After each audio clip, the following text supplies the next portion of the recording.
Allez-y. Bonjour, je me nomme Dialaté Tournement Espoir. Nous ne sommes pas des mannequins, mais nous sommes des balayeuses du Togo. On balaye le Togo pour que l'environnement soit joli.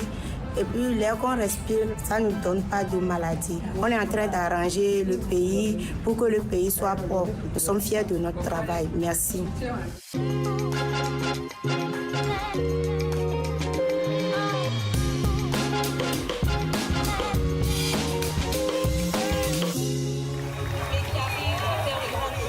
Cela ne s'était jamais vu.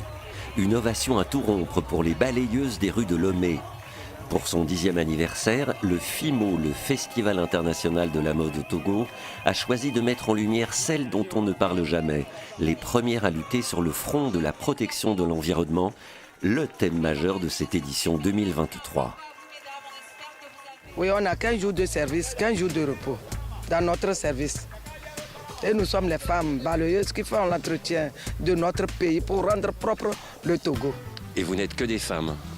Rien que des femmes. Mais pourquoi il n'y a pas d'hommes?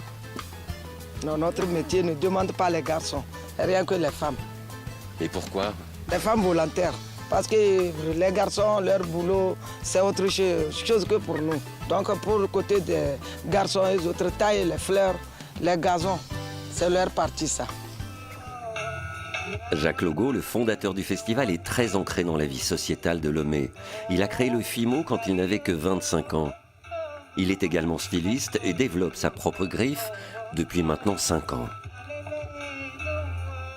Exactement, parce qu'il faut quand même aussi que j'ai ma ligne de vêtements qui va tourner toute l'année, histoire de faire vivre l'industrie de la mode et de ce que je fais d'habituellement. En 10 ans, Jacques Logo a fait évoluer le festival qui s'est enrichi de masterclass. Parce que la mode, c'est du business, de la création et de la communication.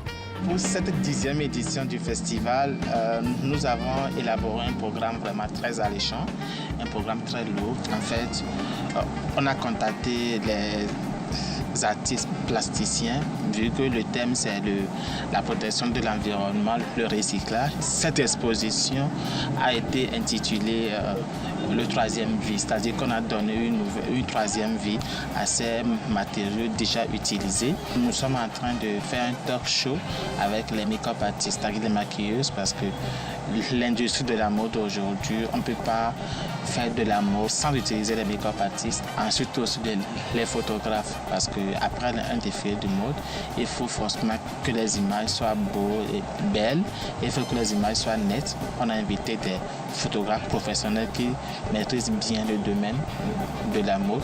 Donc ces photographes-là sont là pour en fait coacher et donner une formation à ces jeunes photographes qui veulent eux aussi professionnaliser leur carrière dans la mode.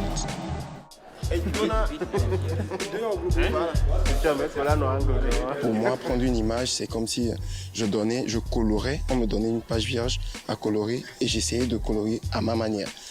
Donc c'est important pour moi l'image. Ça veut dire raconter une histoire.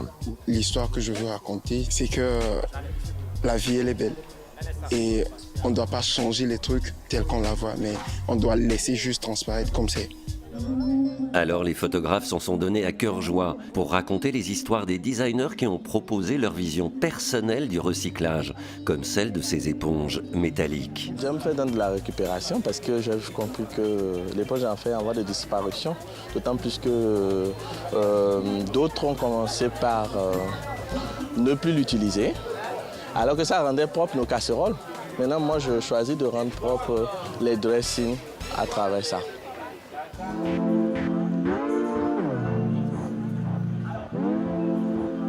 Alors, recyclage toujours?